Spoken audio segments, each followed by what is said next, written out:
Isang magandang araw po sa ating lahat. Tayo po ngayon ay magpuri at sumamba sa ating Panginoon. Samahan niyo po kami sa ating pagsamba at pagbubulay at sa presensya ng Panginoon ngayon sa mga salitang kanyang pinagkis sa krus ng Kalbaryo. Tayo pong lahat ay magpuri sa Panginoon. Tayo pong ay mag-awitan. Awitin po natin yung sa pagmamahal ng Diyos o dakilang pagmamahal ng Panginoon sa ating lahat. I-declare po natin, habang inaawit po natin to, samahan niyo po kami at sabay-sabay tayong mag-awitan para sa ating Panginoon. Amen.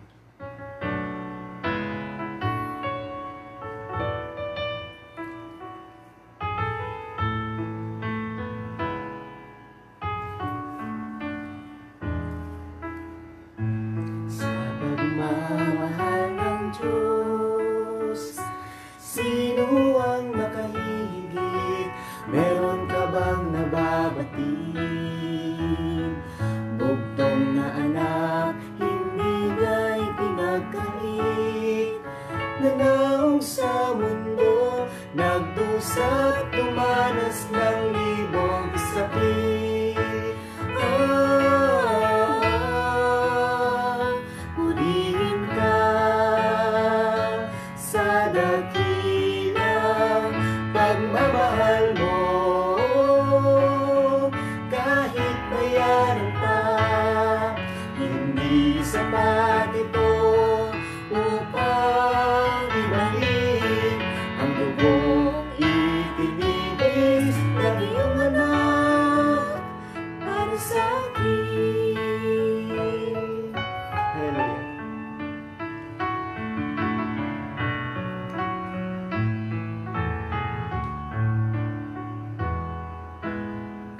Dakilang Diyos kay buti mo, sa isang tulad ko, masuwayin sa nais mo. Di ko pansin, laki ng pagmamahal mo.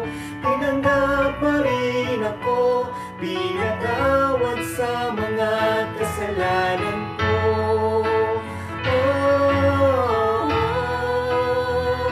Purihin ka sa dakilang pagmamahal mo. Kahit bayaran ka, hindi sapat ito upang ibalik ang dugong itinigis ng iyong anak para sa akin.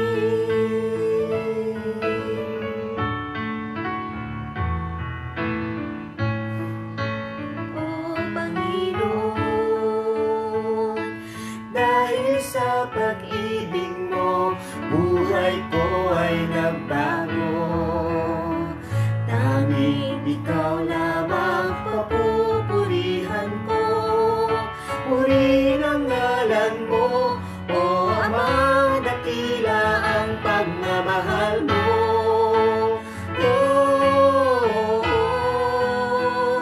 Purihin ka sa dakilang pagmamahal mo. Kahit bayaran pa, hindi sapat ito upang ibalik ang dugong itinigis ng iyong anak para sa akin. Kaya po lahat ay manalangin. Dakila ang pagmamahal mo sa amin, Ama. Maraming salamat po sa oras na ito na kami ay nagpupuri at nagpapasalamat sa iyo. Salamat sa laki ng pagmamahal na lagi mong pinagkakalob sa amin, Panginoon. Sa oras na ito, Ama, tanggapin niyo po ang aming pagsusumamo na gusto ka naming maranasan sa oras na ito habang pinagbubulayan namin, pinakikinggan namin ang mga salitang regalo mo sa amin, ang regalong ibinigay mo sa amin, Panginoon. Lord, samahan niyo po kami sa oras na ito. Banal na Espiritu, mangusap ka. Kami po ay katagpuin niyo sa oras na ito. Maraming salamat.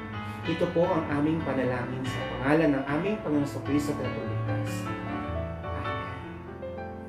Amen. pinagpala po ang oras po sa bawat isa sa atin. Marami pong salamat sa oras na ito. Pasalamatan natin ng Panginoon at pakinggan natin ang 7 last word ng Panginoong Yesus.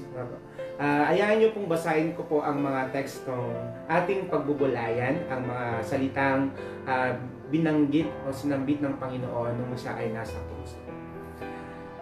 Sabi po sa Lucas chapter 23 verse 34, Ama, patawarin mo sila sapagkat hindi nila alam ang kanilang ginagawa. Sa Lucas chapter 23 verse 43, sinasabi ko sa iyo ngayon din ay isasama kita sa paraiso.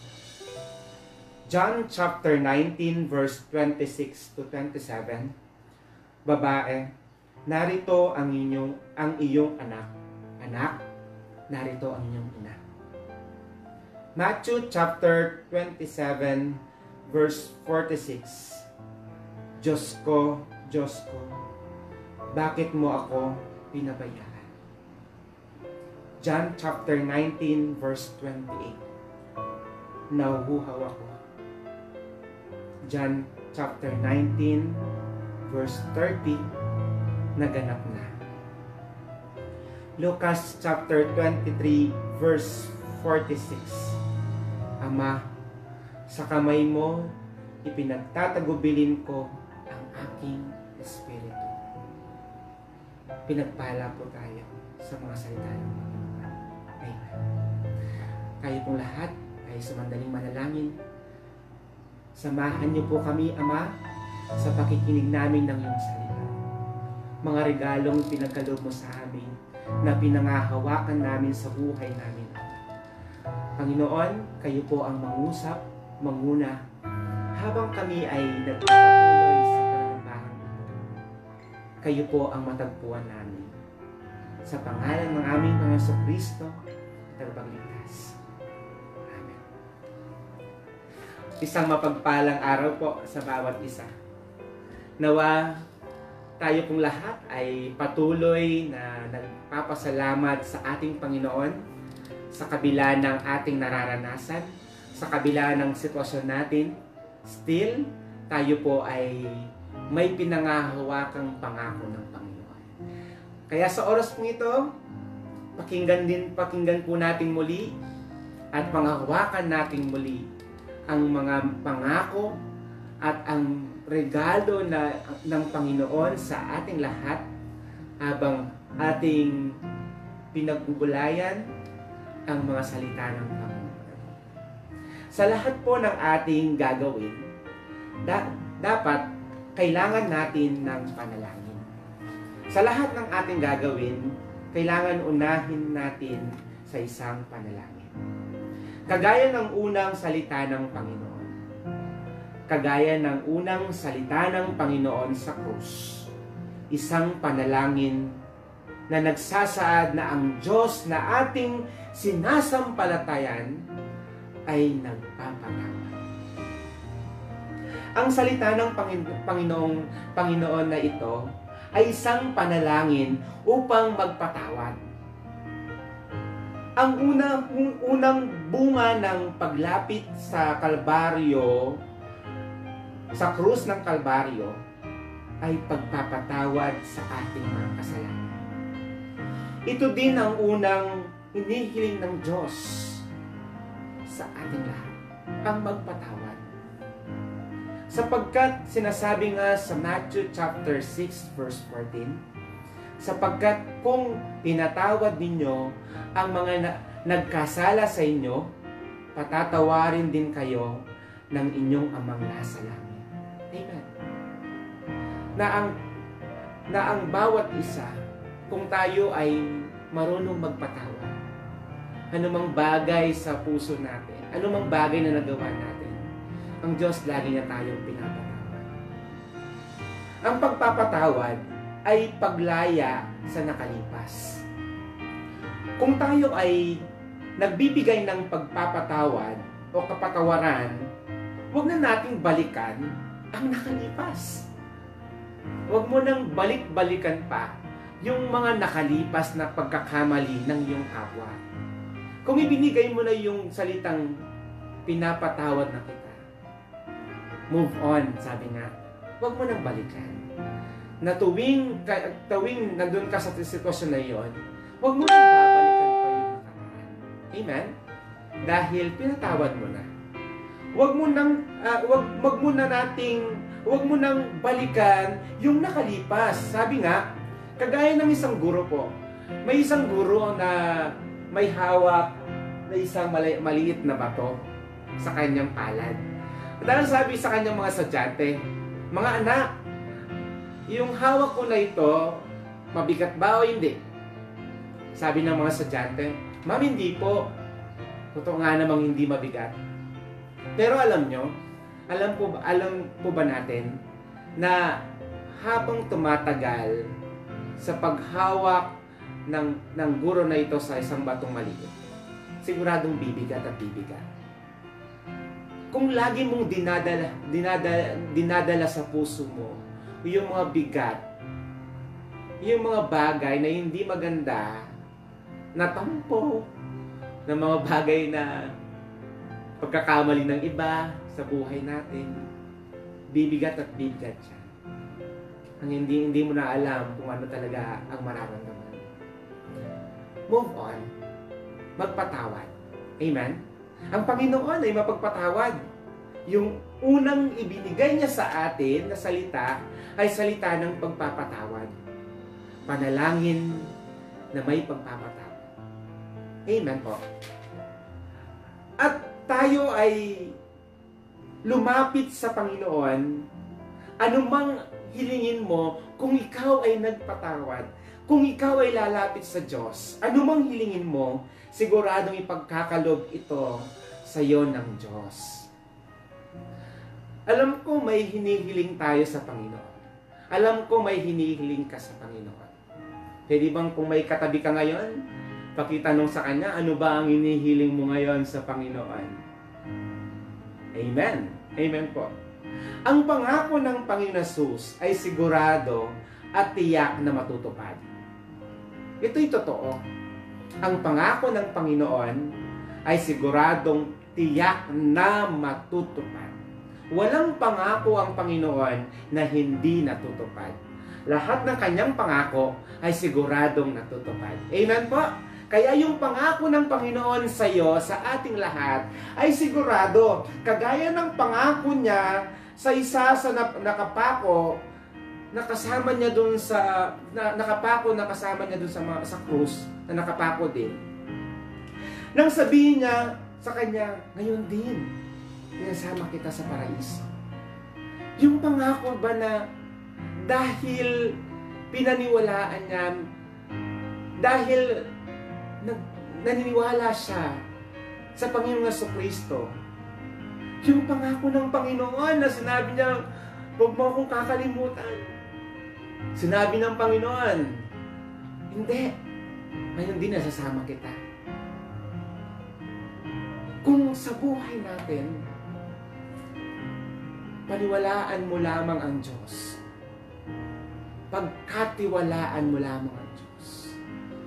Kung iso-surrender lang natin lahat ng bagay sa puso natin, yung pangakong hinihintay mo, siguradong matutupad.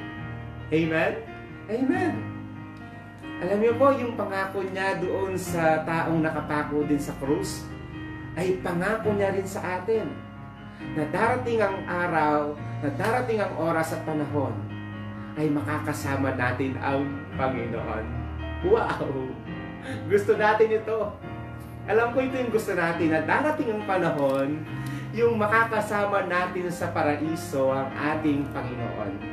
Dahil mahal tayo ng Panginoon at gusto niyang lahat tayo ay makapiling niya. Kagaya ng pagmamahal niya sa kanyang ina at sa mga alagad niya, nang itagubilin niya ang ina sa anak at ang anak sa ina. Doon sa John chapter 19 verse 26 to 27, nang sambitin niya yung babae, narito ang iyong anak, At sinabi naman niya sa kanyang alagad, narito ang inyong ina. Yung pagmamahal niya, ipinaramdam niya sa kanyang ina. Ipinaramdam niya. At gusto rin ng Panginoon na iparamdam niya sa atin yung pagmamahal na yon. Yung tinagubilin ang kanyang ina sa kanyang alagad na si John. At si John, sinama niya sa kanyang bahay ng kanyang ina, ang ina ng Panginoon. At alam niyo po, napakagandang pakinggan yung ang Panginoon, binibigyan niya tayo ng kasiguraduhan sa lahat ng bagay na hindi niya tayo pababayaan. Kung meron man tayong dapat pahalagahan, ito yung mahalin natin ang Panginoon at mahalin natin ang Panginoon. Pwede bang pakisabi mo sa katabi mo, sa kapamilya mo, mahal kita. Mahal kita. Amen. Uulitin ko po. Kung meron man tayong dapat pahalagaan, ito yung pagmamahal sa pamilya. Mga anak, pakinggan niyo po ito. Huwag ninyong ipagpalit ang inyong mga magulang sa barkada. At huwag ninyong ipagpalit ang inyong kapatid sa inyong best friend. Kailangan mahalin natin una ang ating pamilya at ang ating kapwa. At mga magulang, huwag ninyong ipagpalit ang kinabukasan ng inyong anak sa sugal, sa bisyo. Apo, huwag natin ipagpalit. Ipadama natin sa kanila na importante sila sa ating buhay. Yun lamang sabihin mo sa kanya araw-araw, sa iyong ina, sa iyong ama, sa iyong magulang, sa iyong anak, na mahal kita, na mahal kita. Okay na po iyon. Amen? Kaya lagi po natin sabihin ng salitang mahal kita. At lagi nating sabihin sa Panginoon na mahal natin siya. Magagawa natin ito kung ang bawat isa sa atin ay hindi tayo aalis sa presensya ng Panginoon. Alam niyo po, kagaya ng alagad na nanatili siya sa paanan ng Panginoon.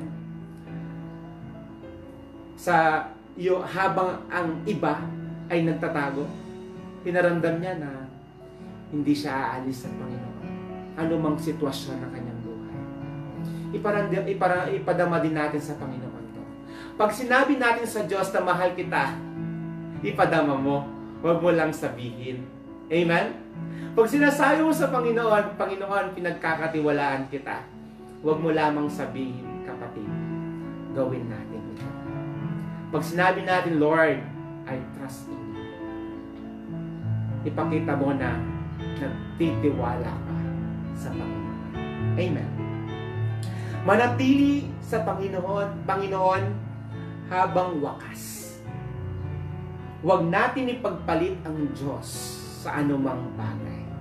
Huwag natin ipagpalit ang Panginoon sa sitwasyon natin ngayon na napakahirap. Nakakalimutan na natin siya. Nakakalimutan natin na yung araw na ito, yung oras pa lang ito, ito yung pagbubulay sa mga salita ng Panginoon. Huwag natin kalimutan. Huwag tayong magpadala sa takot. Huwag tayong magpadala sa sitwasyon na kinakaharap natin. Lalo tayong magtiwala at magpuri sa Panginoon. Amen po? Amen. Kung darating man ang pagsubok sa buhay natin at maramdaman mo o maramdaman natin na pinabayaan tayo ng Panginoon, kagaya ng sambitin ng Panginoon sa Matthew chapter 27 verse 46, Diyos ko, bakit mo ako pinabayaan? Always remember po, kahit ang mga tapat sa Diyos ay nakakaranas ng pagsubok at maaaring makaramdam na na sila ay pinabayaan ng Panginoon. Even kami pong mga pastor, minsan mararamdaman din namin ang mga bagay na yun. Pero ito yung napakagandang balita.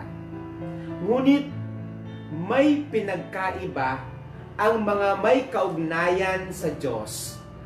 Sila ay nananatiling tumatawag at nagtitiwala sa Panginoon.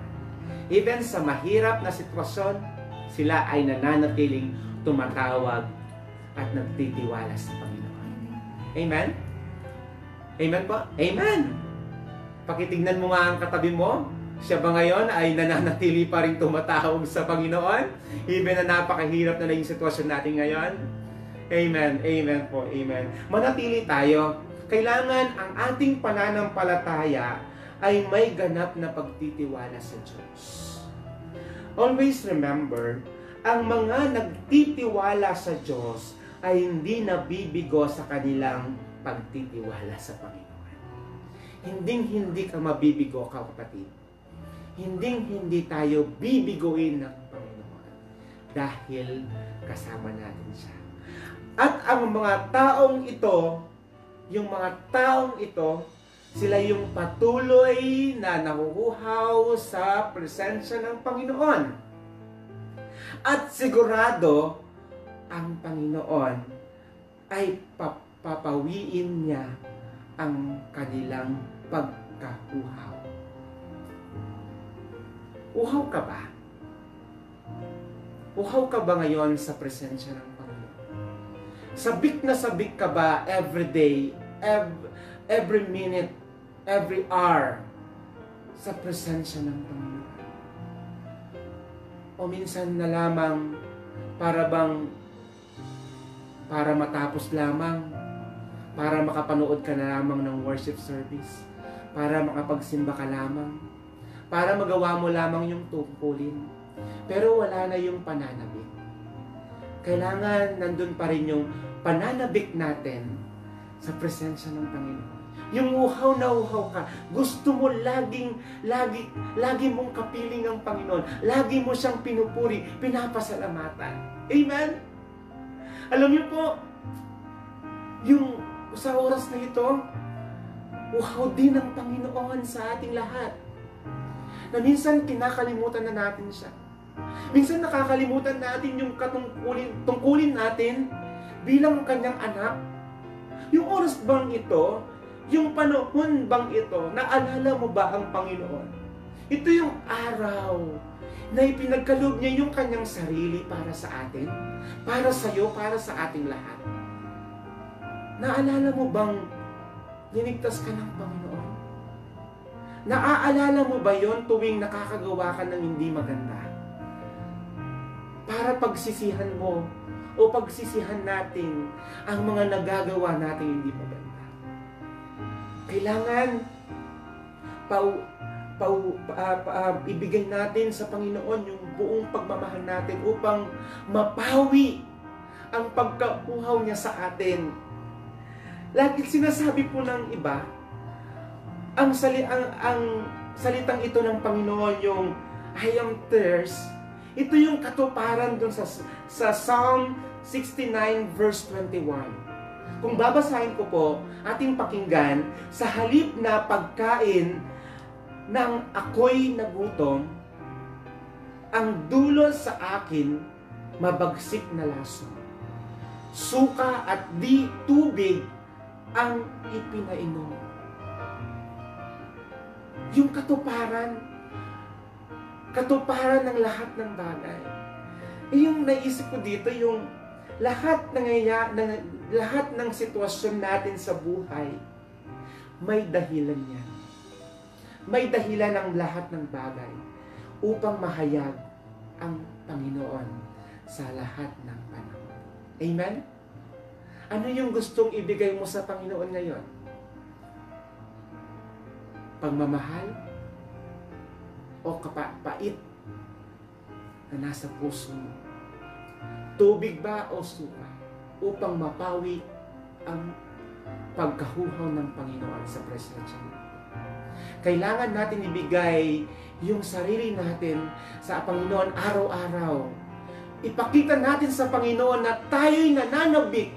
Ang taong laging nananabik sa presensya ng Panginoon, masasabi niya yung salitang, It is finished. Job well done.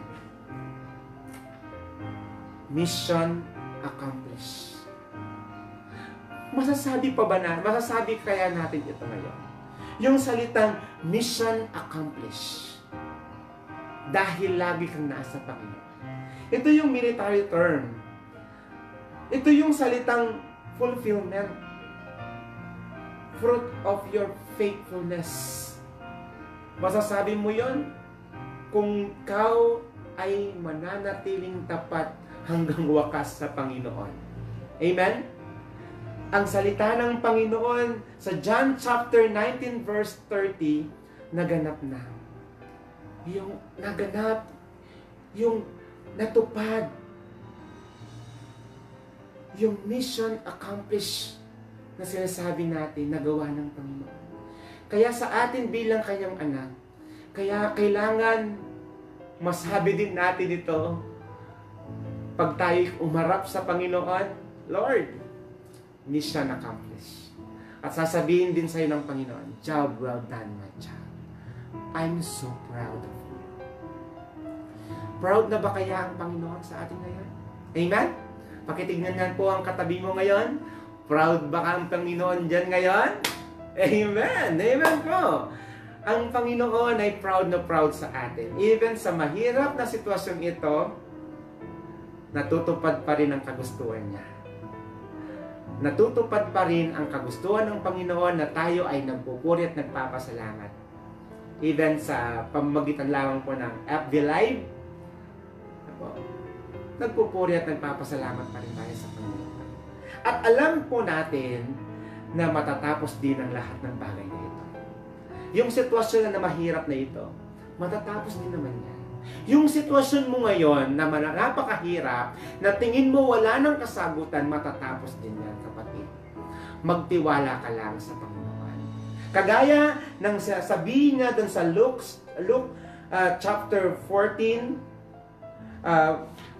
dun sa Luke chapter 23 verse 46, Ama, sa iyong kamay, ipinagtatagubilin ko ang aking espiritu. Surrender mo sa Panginoon. Itagubilin natin sa Panginoon ang lahat ng bagay na nasa atin ngayon. Itagubilin natin sa Panginoon yung sitwasyon natin ngayon. Itagubilin mo sa Panginoon yung kalagayan mo ngayon. Siguradong babantayan ka na, iingatan ka na. Amen po. Amen. Pangako ng Panginoon, kagaya ng Panginoong Jesucristo, nang pinagkatiwalaan niya ang Ama. Always remember, we must trust. We must trust God sa buhay natin. Pagkatiwalaan lang natin, itagubilin lang natin anuman gagawin natin, siguradong magtatagumpay tayo sa laban na ito. Amen po? Amen! Pinagpala po tayo. Let us always remember and give thanks to the Lord sa oras na ito. Amen. Amen. To God be the glory po sa pangalan ng Ama, ng Anak, ng Banal na Espiritu. Amen. Amen. Amen. Pasalamatan po natin ang Panginoon habang hinaawit po natin na ang worthy is the Lamb.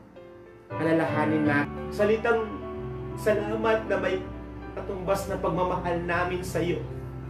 Sa kabutihan, ipinakita mo at pinaramdam at ibinigay mo sa amin, Panginoon. Kami ay nagsusumamo sa oras na ito sa iyo, Ama. Nagsusumamo kami na sa oras na ito, Lord, alam namin aalisin mo kami sa sitwasyon na hindi maganda. At dinideclare ko po, Panginoon, na ang virus na lumalaganap ngayon, COVID-19, Lord, in the name of Jesus, in the name of Jesus, in the name of Jesus, mawala na po ito. Naniniwala kami sa pamamagitan ng pangalan mo po, Panginoong Jesus. Dinideclare namin ngayon na wala na po ang virus. Wala na pong taong makakaranas na ito. Wala nang taong magdurusa, Panginoon. Kagaya ng ibinigay mong pangako noong unang panahon, Panginoon. We believe God, sa oras na ito yung pangako mo, pangako na may katumbas, Panginoon, na gagawin niyo po na aalisin niyo kami sa sitwasyon na hindi maganda sa buhay namin ito. Marami pong salamat.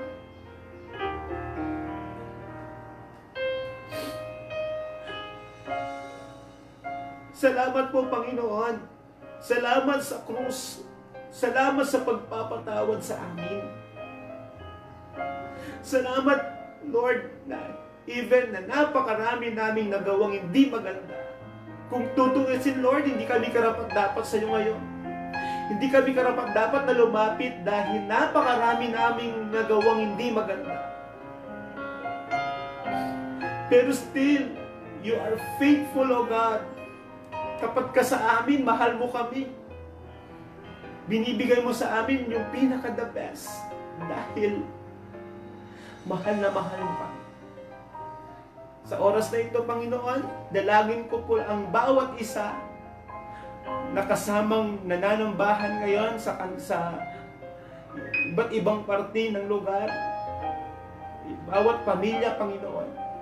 I pray in the name of Jesus, ipagkaloob sa amin lahat, Panginoon, ang pinakamasarap na yakap na mararamdaman namin, Panginoon, na kami ay malayang-malaya. Sa kalayaang namin ito, Panginoon, lubos kaming magpupuri at magpapasalamat. At gagamitin namin ito, Panginoon, upang mahihayag ang iyong kadakilaan sa bawat isa. Marami pong salamat, Panginoon.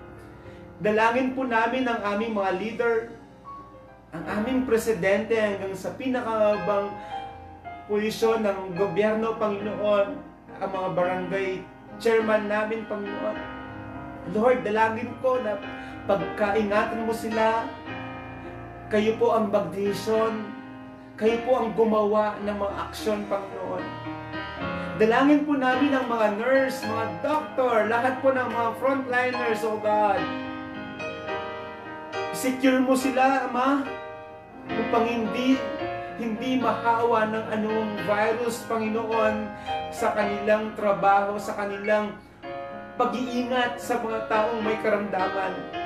Gamitin niyo po sila, Panginoon. Bigyan niyo sila ng karunungan upang magawa, upang maibigay sa mga may karamdaman ang kagalingan na ipagkakaloob mo at nakagalingan na gusto mong ipagkaloob sa kanila. In the name of Jesus, in the name of Jesus, in the name of Jesus. Salamat po, Panginoon. Lahat ng nagugutom ngayon, Lord, provide in the name of Jesus. Lahat ng nahihirapan sa sitwasyon ngayon, psychologically, Lord, sabihin mo po, Panginoon, iparamdam mo sa kanila na may sandigan sila. May kasama sila. At ikaw yun, Panginoon. Salamat po, Panginoon. Mahal ka namin, Ama. At patuloy namin ipagkakalob sa iyo ang pinakamataas na papuri at pasasalamat. We love you, Jesus. We love you, Lord. Salamat po.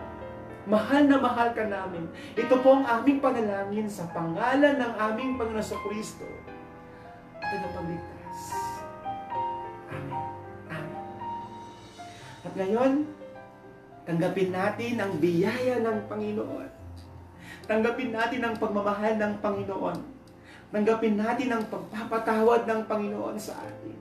Tanggapin natin ang pagkalinga at paggabay ng Panginoon sa ating lahat sa pangalan ng Ama, ng Anak at ng Banal na Espiritu, ngayon at magpakailanman makakasama natin ang Panginoon.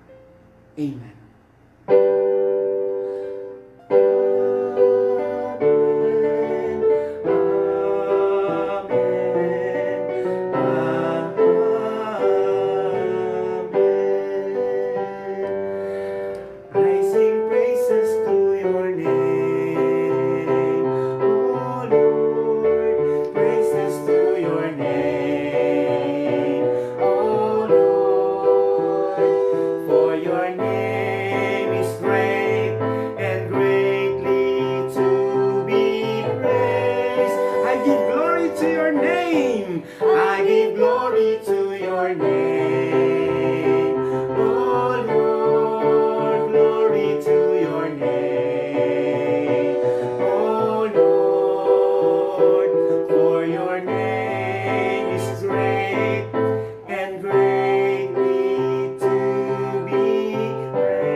pagpapala. To God be the glory po sa oras na ito.